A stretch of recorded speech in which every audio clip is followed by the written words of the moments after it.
السلام عليكم ورحمة الله وبركاته. ازيكم يا حبايبي؟ عاملين ايه؟ صلوا على النبي. قبل ما تبدأي ولا تعملي اي حاجة تصلي على الرسول وتستغفري ربنا وتقولي توكالي واعتمادي عليك يا رب. ما تنسيش تحط اللايك وتشتركي في القناة وتفعلي زر الجرس عشان يوصلكم كل جديد. وما تنسيش تقولي لي انت بتتابعيني منين. دي أكلة شعبية مصرية جميلة تحفة، ما اقولكيش على طعمها عامل ازاي. أكلة موفرة، يعني أنا من 10 جنيه أنا عملت الأكلة دي. أنا جبت حاجة واحدة ب10 جنيه وكان عندي بقية الحاجة. بصراحة بقية المكونات كانت عندي واشتريت حاجة واحدة ب10 جنيه وعملت ايه صنفين منها 2 منها.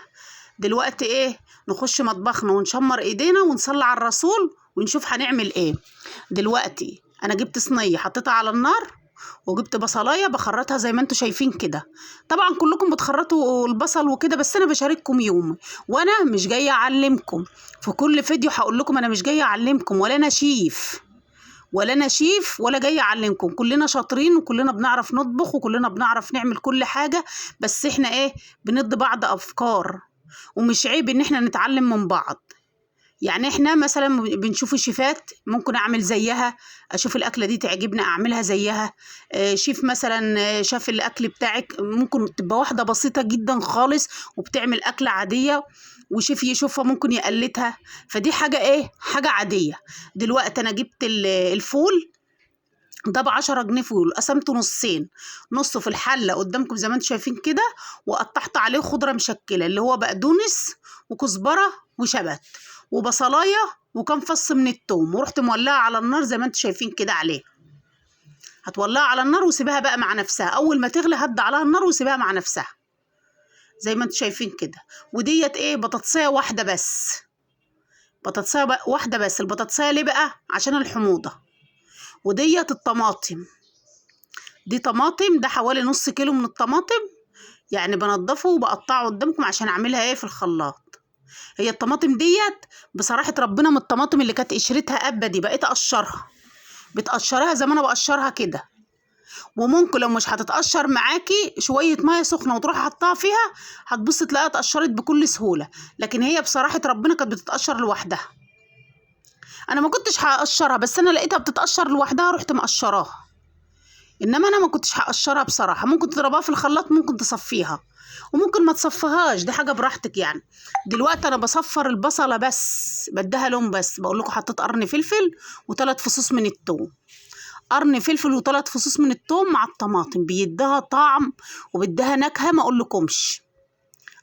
فضيت الطماطم على البصله يا دوبك اصفرت كده، ورحت نازله بالكمون والفلفل الاسود وتنزلي بالملح بتاعك. تمام تمام. وتدوم تقليبه محترمه كده. حطيت كمان شويه ملح وتروح مديهم تقليبه محترمه. لو وصلت لحد هنا قولي لي انت بتتابعيني منين. ورحت نازله ببقيه الفول، انا جايباه ب10 جنيه فول بس هعمل منه اكلتين. ب10 جنيه فول مفصص هعمل منه اكلتين زي ما انتم شايفين كده. ماشي. نزلت بالفول ودلوقتي هجيب الكوسه واقشرها. دي الكوسه معايا اهي بقشرها. طبعا انا غسلتها كويس، لازم تغسليها كويس وهي سليمه قبل ما تقطعها عشان بيبقى فيها رمله، والرمله بتاعت الكوسه بتبقى ماسكه فيها. دي نصيحه بقول لكم عليها، حتى لو انت هتحشيها تغسليها قبل المحشي. مسكتها انا بقى طبعا غسلتها كويس قوي بالليفه. اي ليفه عندك نظيفه هتغسليها بيها، تغسليها بايدك ونقعها شويه في الميه عشان الرمله تنزل منها. ورحت ماسكاها بالمقشره. ديت المقشره بتاعت يا رب المقوار. ده المقوار اللي بقور بيه الكوسه والبتنجان. ورحت ايه مقشراها زي ما انتم شايفين كده، وهقطعها معاكم حلقات زي ما انتم شايفين كده. طبعا الكوسايه لو كبيره شويه اقسميها نصين وقطعيها. تقسميها نصين وتقطعيها. الكوسه دي جميله جميله ما فيهاش بذر خالص. هي اي نعم كبيره شويه بس بصراحه ربنا ما فيهاش بذر، طريه وجميله. ده كيلو من الكوسه، كيلو من الكوسه ونص كيلو طماطم وب10 جنيه فول مفصص. ب10 جنيه فول مفصص هعمل منه الاكلتين. دلوقتي انا غسلت مواعيني طبعا وحطيتها تتصفى زي ما انتم شايفين كده، بس طبعا ما رضيتش اشغلكم بالموضوع ده. كلكم شاطرين وبتغسلوا مواعين وكلنا بنعمل في بيوتنا، ما حدش مستني حد يعني. ولا حد بيتعلم من حد، بس افكار ودينا بقى ايه بنشجع بعضنا. يعني انت مثلا ممكن ما يكونش عندك فكره عن الاكله دي، تقومي تعمليها بقى، فانت بتتفرج على الفيديو فهتفتكر الاكله دي هتقومي تعمليها. فبندي بعض افكار مش اكتر، يعني اللي انا بعلمك ولا غيره، ما تحسبوهاش كده. دلوقتي انا جبت البتنجان اهو، هملحه معاكم. دي دقه انا كنت عاملاها، لو رجعتوا للفيديوهات هتشوفوا الدقه دي ني زي ما هو، وتروحي مملحاه كده من قلبه. فتحت البتنجان كويس، طبعا غسله الخضار كله وبملحه زي ما انتوا شايفين كده. والفلفل معاه، هتقولوا لي الفلفل معاه، والفلفل معاه كمان. ودلوقتي نزلت بالزيت بحوالي ايه، يعني قولي 3 معالق زيت، 3 معالق من الزيت بالظبط، قولي كده. وهروح ايه حطاه على النار على البوتاجاز ومغطياه. لما بتغطيه على البوتاجاز مع نفسه كده وتغطيه بيعرق وبيحمر وبيبقى زبدة البتنجان، ولا تقليه في كمية زيت ولا الكلام ده كله، بيبقى خفيف وجميل وتحفة. دلوقتي أنا جبت البصل اللي فاضل معلش أنا آسفة، البصل اللي فاضل قطعت جوليان زي ما انتوا شايفين كده، ورحت نازلة عليه بشوية ملح، ورحت نازلة عليه بشوية ايه ده ايه، اللهم صل على سيدنا محمد، شوية نشا، معلقة نشا كده، وحوالي ربع معلقة ملح، ورحت ماسكاهم مقلباهم تقليبة محترمة. طبعا شلت المصفى وشلت كله. ببص على الحلة دي لقيتها غليت، نقلتها على العين التانية ووطيت عليها، ودي غليت اهيت زي ما انتوا شايفين كده. شايفين المنظر تحفة ازاي، تحفة بصراحة ربنا. وجبت طاسة على النار ونزلت بالزيت بتاعي، شوية زيت محترمين، حوالي نص كوباية زيت كده او حسب الكمية اللي انت هتعمليها. شايفين بقى الفول بيغلي جميل ازاي، تحفة، أكلة عظمة. لقيته نشف، زودته كمان شوية مية، وههدى عليه النار واغطيه واسيبه مع نفسه لحد ما يستوي يفتح معايا كده. ونزلت بكمان شوية مية على ما الزيت ايه، الزيت يسخن معايا. طبعا انا عمالة اجيب من هنا لهنا لهنا، مدوخة نفسي انا والله، بشوف ايه الفول ده استوى ولا لسه. طبعا لسه ما استواش. لو انت وصلت معايا لحد هنا ما تنسيش تصلي على الرسول وتستغفري ربنا وتقولي توكالي واعتماد عليك يا رب. وما تنسيش تحط اللايك وتشتركي في القناه وتفعلي زر الجرس عشان يوصلكم كل جديد. ورحت نازله بالبصل، وهروح مهديه عليه النار. بعد ما يغلي البصل تروحي مهديه النار، بعد شويه تروحي معليه النار. تمام تمام.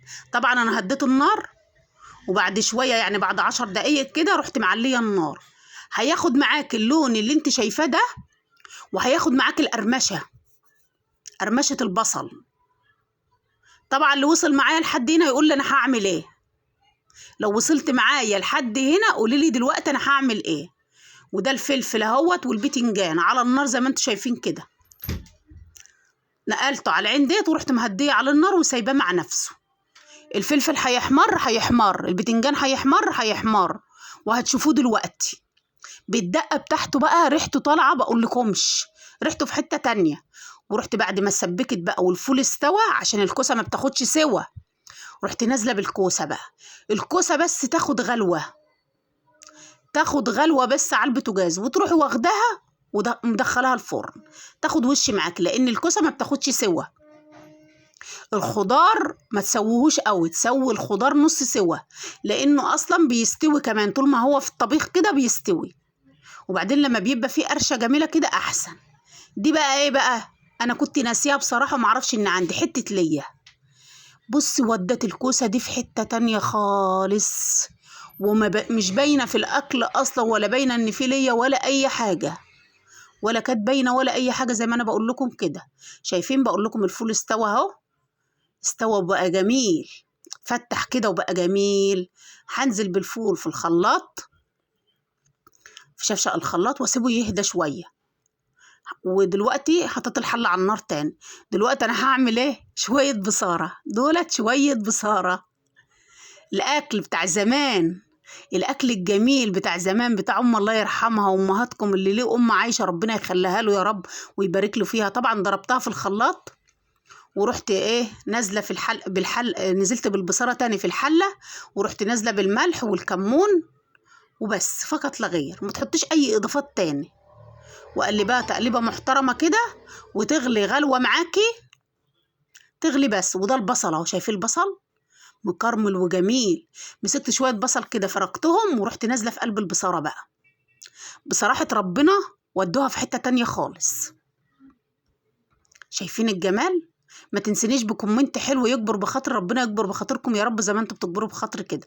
طبعا البصاره هتغلي معاكي زي ما هي بتغلي كده. طبعا انا كنت خدت الكوسه دخلتها الفرن تغلي غلوتين وتروحي طافيه عليها وتروحي مفضيها بقى ايه في اطباقك. شوفوا الاطباق اهي. هفضيها انا في الاطباق بقى وتسيبها تبرد. كل ما بتبرد معاكي كل ما بتمسك، كل ما تبرد كل ما تمسك.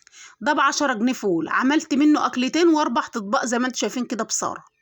البتنجان اهو، شايفين بقى البتنجان معاكم عامل ازاي؟ والفلفل احمر ولا ما احمرش؟ احمر يا ولاد يا بتوع المدارس ولا ما احمرش؟ ما تنسنيش بكومنت حلو يكبر بخاطر ربنا، يكبر بخاطركم يا رب زي ما بتكبروا بخاطر في الكومنتات كده يا رب. شايفين الجمال بقى؟ وعصرت بقى عليه ليمونه، ولا شارب زيت ولا اي حاجه، ولا بيطلع زيت من 3 معالق زيت. عملت صينيه البتنجان والفلفل زي ما انتوا شايفين كده. حاجه تانية وطعم تاني بصراحه ربنا، مش بتاكلي زيت كده. والله البصاره ما اقولكمش عامله ازاي. حوار. ابني كان عايز من البصل عشان ياكل، مسميه مقرمشات، بقول له هاتيلي مقرمشات يا ماما. اديته البقيه اللي في الطبق. ما عايز مقرمشات، اديته مقرمشات. يلا مشيها مقرمشات. شايفين بقى؟ شايفين البصاره وحلاوتها وجمالها؟ شايفين صينيه الكوسه؟ شايفين الصينيه عامله ازاي؟ الاكل بيتكلم عن نفسه. الاكل بيتكلم عن نفسه. والسلام عليكم ورحمه الله وبركاته.